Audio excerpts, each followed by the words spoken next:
It's been nearly 3 decades since Tom Cruise first donned the mask of IMF agent Ethan Hunt. And if, for some reason, you'd forgotten about most of his past exploits, you can rest assured that Mission Impossible: The Final Reckoning will remind you of them at every given opportunity. It is not only the 8th entry in the long-running series, but the conclusion to the 2-part story arc introduced in Dead Reckoning Part 1. But is the film the culmination of the entire franchise as it was marketed?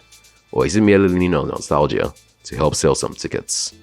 Hi guys, Michael Abayomi here, and today I'm reviewing Mission Impossible: The Final Reckoning.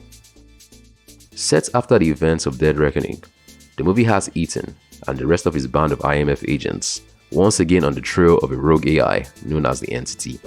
Ever since their failure to contain it in the last film, the world has fallen into chaos and is on the verge of full-scale nuclear war. In order to stop this, they must seek the help of friend and foe alike, but with the odds stacked against them like never before, they will have to live up to the name of their units as they struggle to complete their most impossible mission yet. When it was first revealed that the 7th Mission Impossible movie was the first of 2 parts, many were undoubtedly skeptical about having to wait an additional year or 2 before they would get the complete story. And following the muted box office reception of the first of these 2 parts, the fate of that second one seemed all but sealed. But if there's any actor that has earned enough goodwill to forgive an occasional underperformer, then it is certainly Tom Cruise. And so the second part had gone ahead as planned, with only a minor changing of its title to The Final Reckoning being the clear concession to that original vision.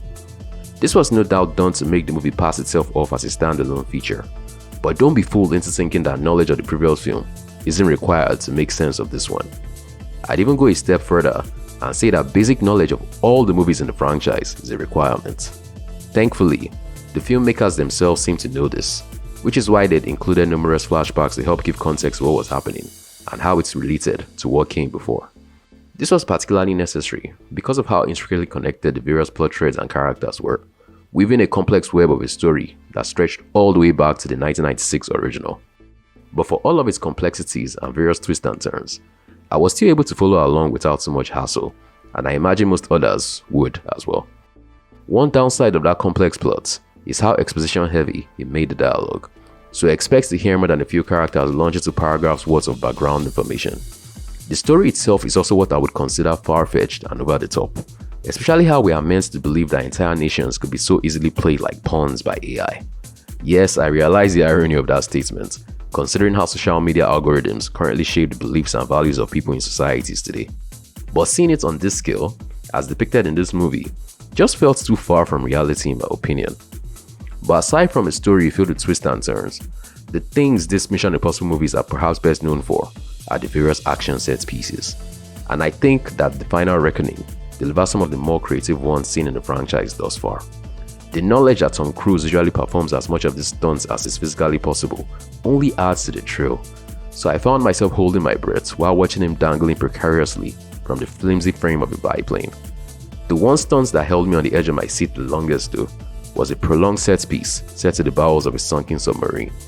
Everything from the way the scene was lit, to the shifting orientations, to the ratcheting stakes as everything that could go wrong did, just had me in awe as I wondered what was accomplished practically and what was done using CG.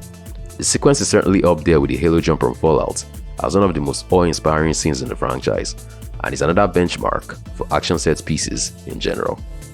Mission Impossible: The Final Reckoning is a thrilling conclusion to Dead Reckoning Part 1 that also works as a potential coda to the Tom Cruise era of the franchise. It is hard to say what the future holds for the IP, but I imagine a lot of that hinges on how well this current movie does at the box office.